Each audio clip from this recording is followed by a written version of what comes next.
Hi guys, this is Sam from Fluid Social here on Leblon Beach in Rio de Janeiro. And today what I want to talk to you about are the two qualities that are going to make a woman crave you. The two qualities that you're not going to normally think about in your day-to-day life, but when you follow these two steps, when you include both of these qualities in your interactions, you're going to get more honest desire from women. They're going to honestly look at you as a potential romantic partner or a person that they'd like to date. So the first quality that you want to look at is destabilizing honesty. Now I call it destabilizing because everyone likes to include a level of honesty in their interactions. You know, how old are you? You're likely to give the right age. What job do you do? You're likely to give an accurate description of who you basically are and what you do. However, destabilizing honesty is going into the truth about situations that are going on in your life that most people wouldn't go into on the first meeting or even the first few dates. So an example from my life is the fact that I now have a child. I have a son. And so when he was first born, or when the mother was pregnant with him, I found it very difficult to tell women that I was dating straight away that this is what was happening, because I had a sense of fear that maybe they would not be interested or they would go away because of this situation and they just didn't want to get involved or it was no longer attractive. But when I realized that this destabilizing honesty, being completely honest about the situations that are going on in your life, is actually attractive because it shows them that you don't need them. If you can afford to be completely honest, if I can be talking to someone and in the first couple of minutes just be like, yeah, I'm insanely happy right now, I've got a new baby boy, look at him, and show them a picture of my son, talk about how amazing it is having a child, and go into these experiences, then they see that I'm not afraid to lose them, or I'm not worried that they're going to lose interest in me because I have a child. Instead, I'm saying, que sera. If they're not interested in that, then it was never going to work anyway. I don't need them, and so I'm going to be okay either way. And what happens when you totally accept that your honesty might drive someone else away is that they rarely will be driven away. The fact that you're okay with them going away means that you're probably someone worth sticking by. So the first quality is destabilizing honesty. So a sense of honesty that you just wouldn't normally expect from someone. A sense of surprise in the other person when you're willing to talk about things that are so honest about your life. Now the second quality after honesty is to have a sort of que sera attitude. So what I mean by a que sera attitude is to completely accept that whatever's going to happen is going to happen. So you're talking to this girl and you just expect that it's going to go well. You expect that even if there's no romantic connection, you're going to have some sort of social connection with this girl. That she's going to like you, she's going to think you're cool, that you're going to think she's cool, that you're going to have a friendly conversation, and that you're going to leave that interaction on good terms when you do leave it. Now this mindset's so important to adopt, because if you're the type of person that expects that the interaction's going to go well, you expect that you'll probably see her again, you'll probably take a number, and you'll probably meet up in the future in some capacity, it shows that in your history, in your past, your interactions generally tend to go that way, where the other person is interested in you. And so because you've got that accumulation of positive experiences, you then expect that this interaction will follow the same course. Most other people think you're cool, so you're sure that this girl's going to think you're cool as well. You're expecting the interaction to go well.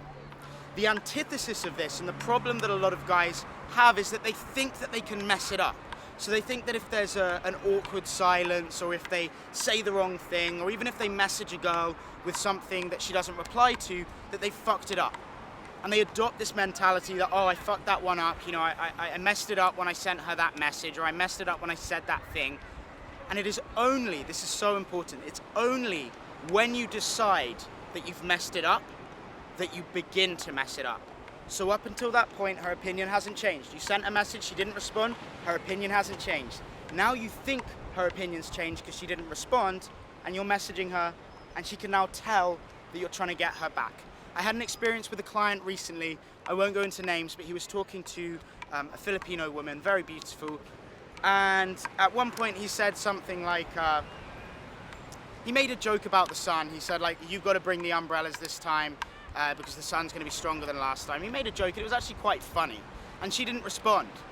And so he messaged me saying, you know, Sam, what happened? What did I do wrong? What did I say wrong in this message? Because she hasn't responded to me.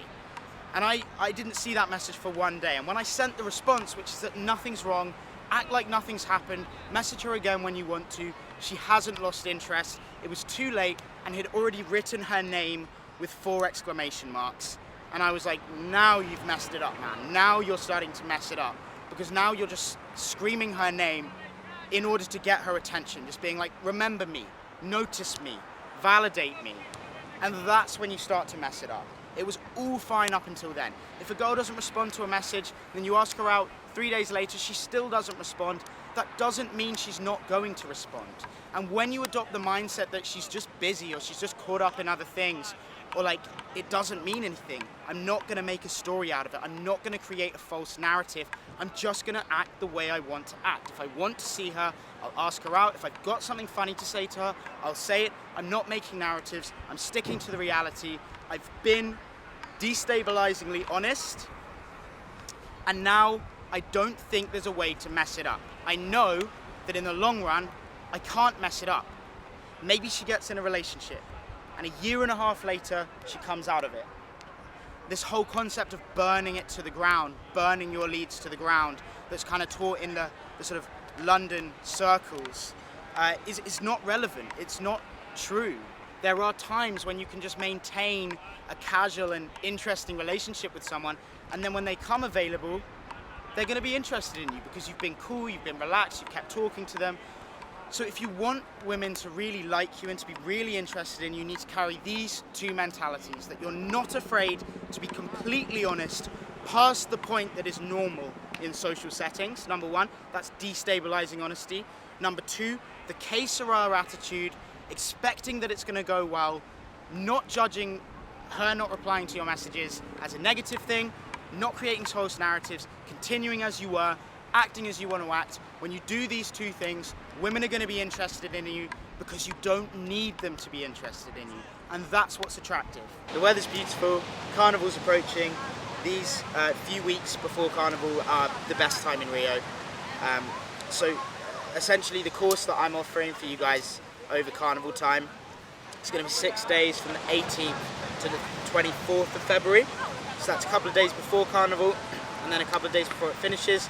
Reason is so we can prepare, we can get you going in the couple of quieter days before Carnival starts, and then you've got a couple of days to yourself to work on the people that you're meeting, to meet people independently afterwards.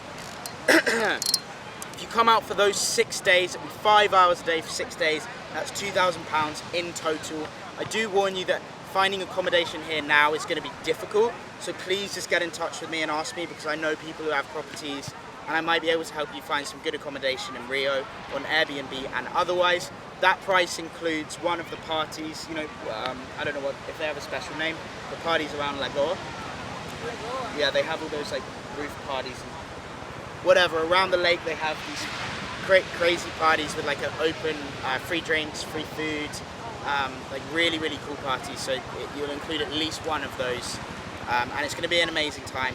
If you don't want to come for Carnival, but you want to do private coaching before or after, as I said, I'm thinking about staying out here. I've got my flights booked back to London, but there's a chance if I find a nice property here that I'm just gonna.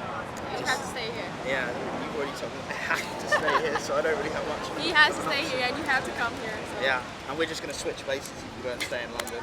Yeah, live with go my there family. for holidays. Yeah. And you stay here, and you find a nice house. And we're both blonde, so we can just switch passports. Yeah. I'll work on my tan. Yeah, so this is an amazing time before Carnival as well, and you will be able to find affordable properties at this time, and again after Carnival they'll go down. So if you're more interested in the quieter social networking, you know, meeting women and meeting friends outside of the busy hectic Carnival time, it's great now. If you're interested in really going in and like having the full-on party and meeting her friends and meeting my network and everything, then Carnival that week is the best time to come. And if you guys are interested in just talking to Laura about anything here, if you want to get in touch, if you want to ask her any questions privately, then I will attach your Instagram. Is that the best way?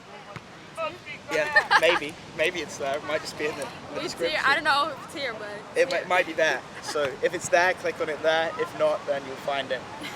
But yeah, feel free to reach out to her and ask her any questions. She's always happy to help out when I've got anyone coming here. So, and you're going to be a flight attendant. yeah, soon, 3 weeks.